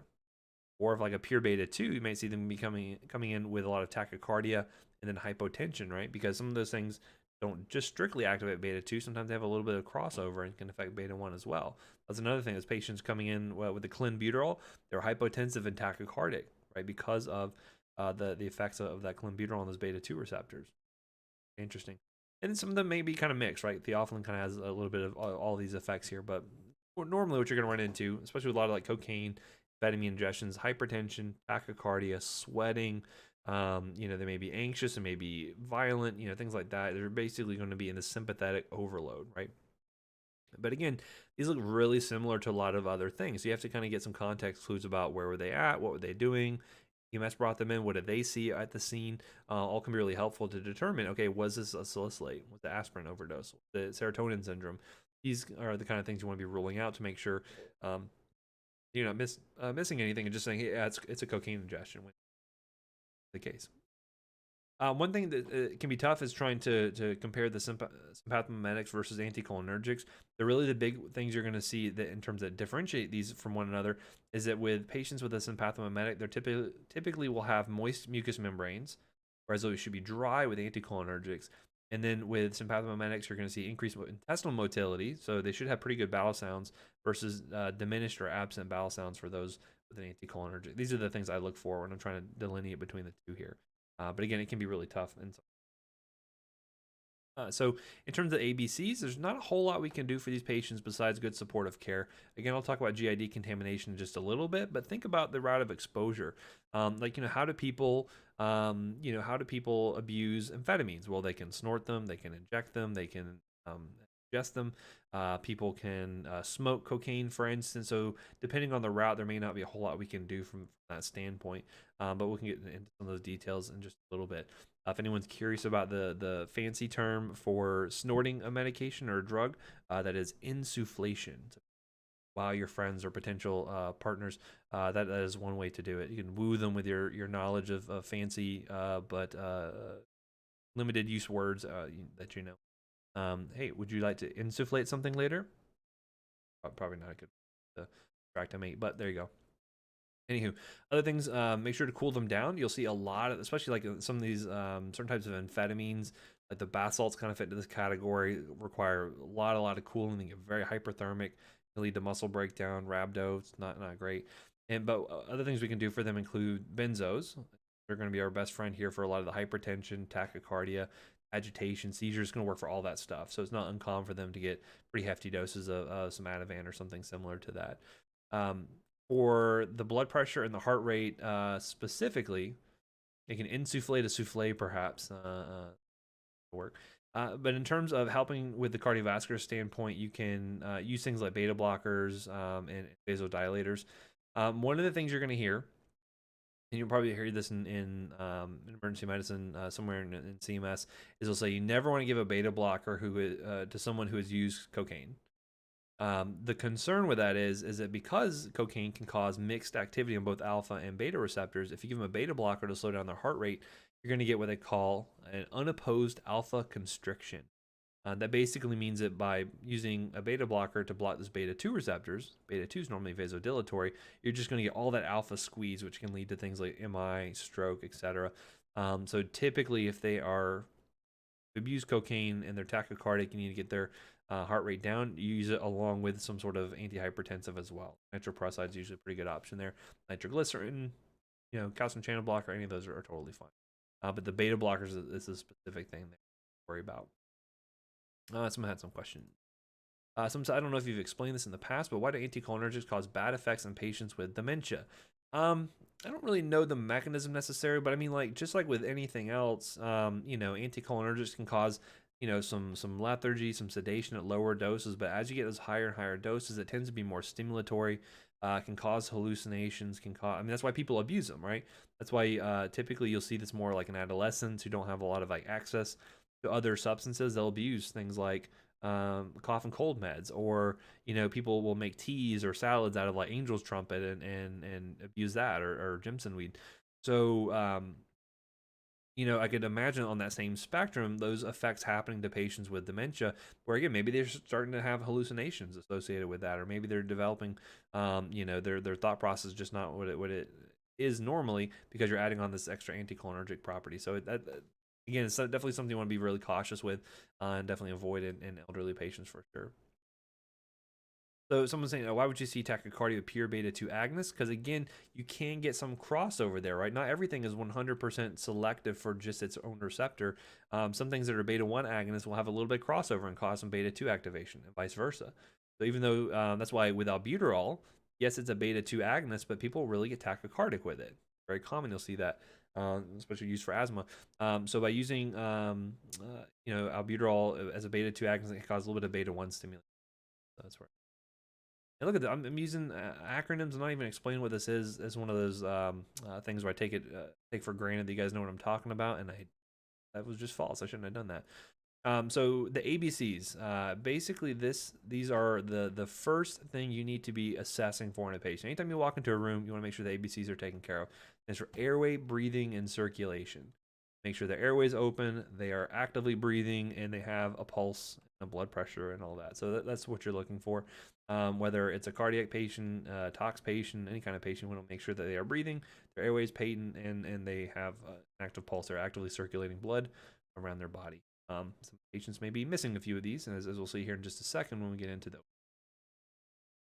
So, we've talked about opioids extensively in the past here. We know they come from that papaver somniferum, or the poppy plant. That's where we get a lot of those more natural sort of opioids that resemble the parent compound, things like morphine and codeine. But certainly you're going to be finding that you have a lot of like fully synthetic types that have the same actions, even though they don't really look anything like the original opioids in terms of structure. Things like fentanyl, tramadol, buprenorphine, they all still have those opiate-like effects because they can affect that mu opioid receptor there. Remember that while we do have mu, kappa, and delta effects, I'm mainly just going to focus on the mu because that's going to be the most clinically relevant to you guys' practice. Yeah, you get the analgesia. That's great, but a lot of people like to use these for the euphoric sort of effects here.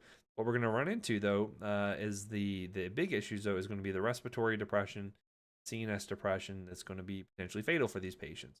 Now, opioids do cause meiosis. However, I think this is a little bit of a sort of a misconception. A lot of people think that yeah, if they don't have meiosis, it's not an opioid. That's not always the case there. And honestly, it's nice when the patients show up and they look like the textbook and they have those nice little pinpoint pupils to help you kind of solidify your case that yes, this is an opioid, but it doesn't always happen. It's probably the minority of people that show up with that classic pinpoint pupil. So it'd be nice if all your patients read the textbook and presented just like that, but unfortunately, real life is a little bit more messy as it turns out. So again, there's lots of routes of exposure for this. People will try to snort things like their OxyContin. They'll try to crush up long-acting formulations to do that. People may try to smoke fentanyl patches. They may crushing up pills and injecting them.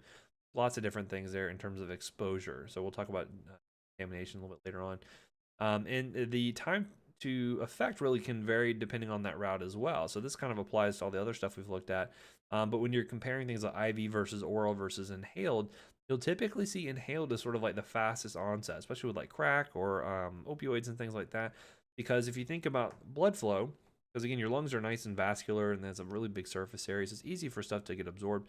It'll cross over into the bloodstream, and then it just basically has to go to the left side, left side of the heart, and then straight up to the brain. Very quick in terms of the distance has to go.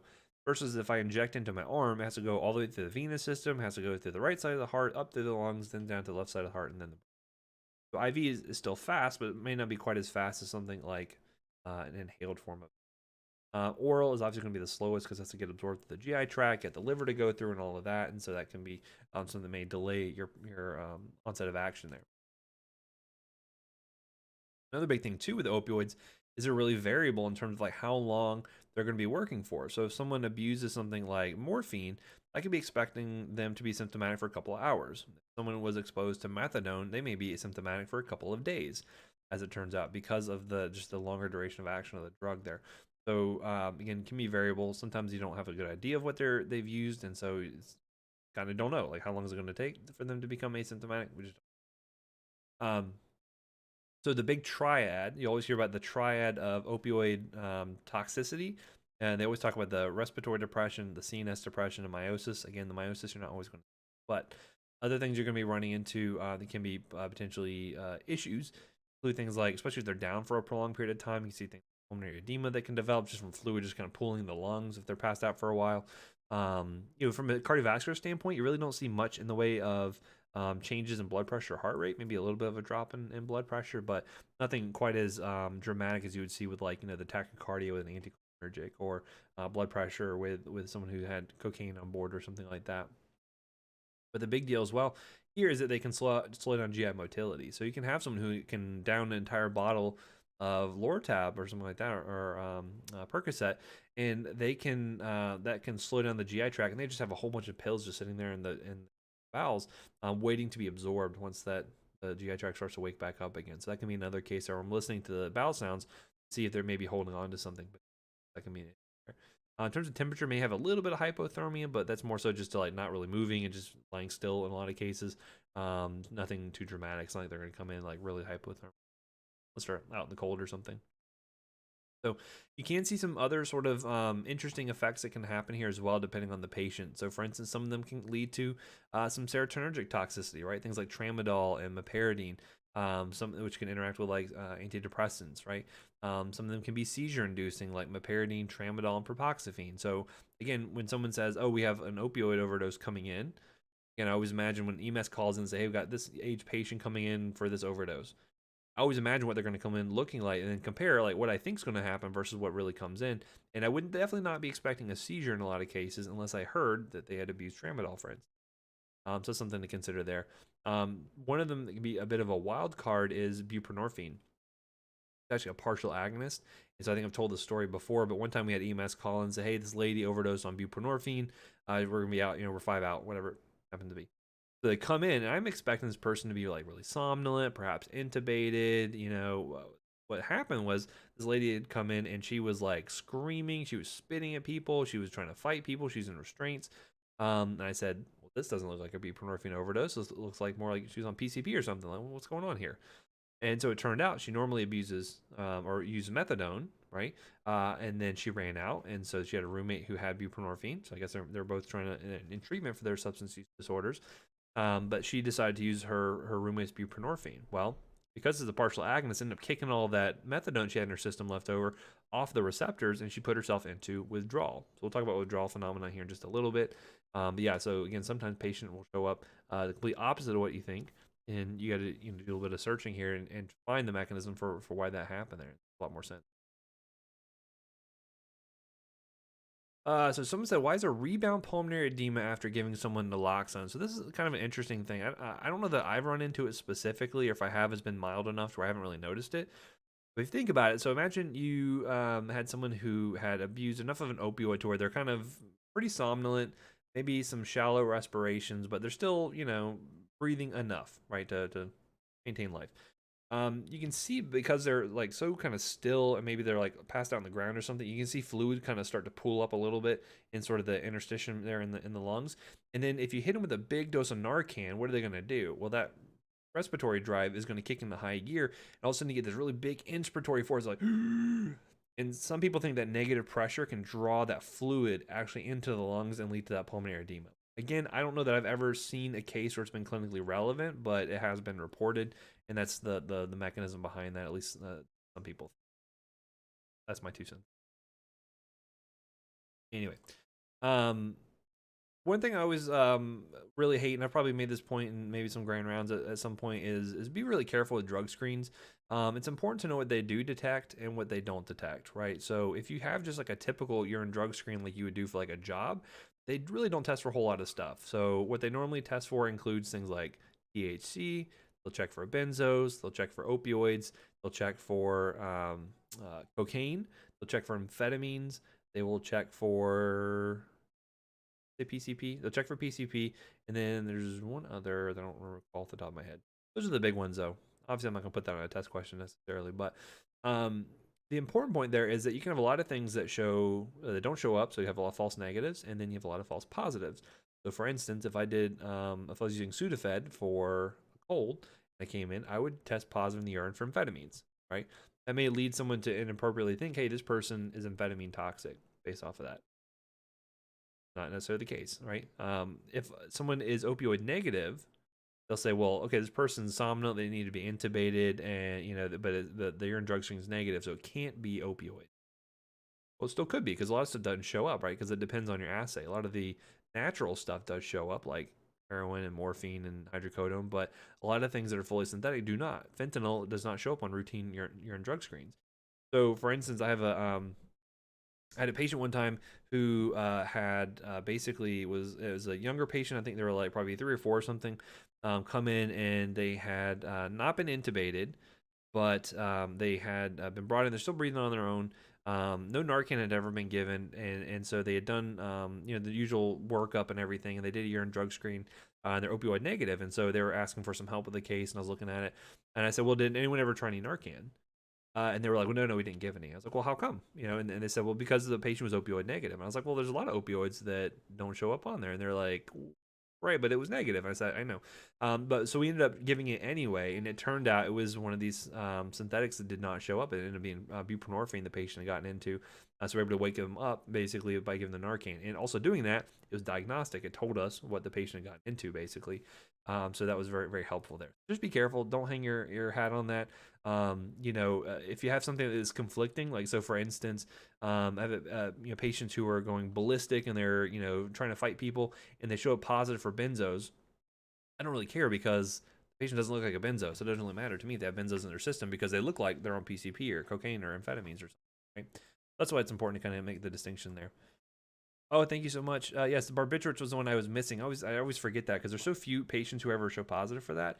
I will tell you the most common thing people will show positive for barbiturates is we're blanking on it now. It is Fuoricet and Fiorinol. Butalbital is the substance there. And a lot of people will think like, oh, it's a barbiturate. Someone is being abusing the barbiturate. It's like we don't live in the 70s and 80s. Like no one abuses barbiturates anymore. It's all benzos. But ask them if they have a history like migraines or headache and see if they take Fuoricet or Fiorinol, because I guarantee it's going to be the butalbital that's showing up there on the urine drug screen. That's a little tip from Dr. Wood you can take with you. Anyway, um, so again, in terms of treatments, again, good supportive care. Make sure the airway support is going to be the most important thing here. If you need to breathe for them, you can do that. Either non-invasive or invasive airways may need to be started there. We'll talk about GI decontamination later, so don't worry about that so much. But the antidote we know, Narcan. This is everyone's favorite. Again, if you've never seen someone get a full reversal with Narcan, you have not lived yet. There's a movie I recommend you Google a clip from. It's called Bringing Out the Dead. Just do type in Bringing Out the Dead Narcan, and you will see a very similar to real life example. It's an older movie with Nicolas Cage and Ving Rhames, and they're both paramedics. It is pretty interesting. Anyway, you can give this via lots of different routes here. IV, IM, not orally. It doesn't work orally, unfortunately, but really works. The trick with Narcan, though, is it has a really fast onset within a couple of seconds. You may be able to wake that person up, but it will wear off. So if I had someone who abused methadone that may last for up to 30 or more hours, they can resedate pretty quickly there. So you do have to be cautious with that and make sure you go ahead and sometimes they need Narcan drips, but if you need to go back and redose that is a possibility. Yeah, so Brian likes the Pulp Fiction epi scene. Yes, I have certainly never seen a direct intracardiac administration of epi like that before, but yeah, probably fortunately I've never seen that. But yeah, that's a pretty wild one. Well, also don't snort heroin. Turns out you shouldn't do that. Really, don't do any drugs. How about that? Another life tip you can take with you from me. Like I mentioned, we can do especially for more of the synthetic ones, you can find you really need big doses of opioids or of Narcan in order to reverse those opioids. Like buprenorphine, for instance, takes like just gobs of Narcan in order to reverse it. But once it works, it works pretty well. And then I mentioned that reversal, the drip you can put them on after the fact in order to keep them at a level of arousal that you need. Typically, we don't need these patients awake and like able to do their taxes or something. As long as they're breathing, that's all we really care about. And typically, your nurses are going to prefer it if your patient isn't awake and acting, like a, curmudgeon or something like that because they're in withdrawals, right? Oh, I'm glad you like that, Kaylee. The one lady came in a code from OD and she was pretty much blue. Then with Narcan and O2, it helped and she was pink again in a few minutes. Yeah, and again, remember, it's not the fact that your body is when you have the opioids on board. It's not the fact that your brainstem is saying, well, okay, we don't have enough oxygen here, or it's not that trying to say your brainstem is much more sensitive to high levels of CO2 than it is from low levels of O2. And so there's I don't know if I told you this story before. There's a fun game, a fun quote unquote. There's a game that a lot of the ER residents would play called DSAT, where they would put O2 sats on their fingers and they would hold their breath to see who could get theirs the lowest before they had to breathe. And you will find that it's really difficult to drop your O2 that way because your brainstem is much more sensitive to the CO2 buildup that you have there. So a lot of times they can only get down to 98, 97, which is still relatively normal. So what you'll see here is that these patients will have really sky high CO2 levels, which is why end-tidal CO2 is really helpful. And a lot of times you can detect when they start to resedate there because the CO2 will start to pick up. So by giving them the Narcan, all of a sudden their brainstem is like, whoa, there's way too much CO2, and they'll then start to breathe again really rapidly. But again, as long as they're breathing, that's all we care about. They don't. You'll usually tell when you hit the right spot when they start to yawn. That's usually a pretty good sign of you get enough Narcan. They're going to be breathing on their own. So I think that's it all for the time I have. So I'll finish up the toxidromes. We'll continue on with our talk here a little bit later on. I think we meet again next week. We have 2 more sessions. I plan on being in person for the review, which I think is going to be today. Yeah, so Wednesday at 2:30, I will be live and in class. So if you would like to join me, I don't know if can you guys set up a little sign up sheet if you guys don't mind. I think I had 6 people show up last time. I think we can do better. I think we can do more than 6. Hopefully not more than whatever the room limit is, but I think we can get some more people in there for sure. Otherwise, yeah, you guys are good to go. For joining me, I don't see any other questions. So otherwise, you guys are free to leave, and I will see you all on Tuesday, I believe, at 12:30. All right, thank you. Have a great day. Yes, thank you. I appreciate that. They're miserable today, but hopefully it'll be better tomorrow. Yeah, and I'll see you guys next week.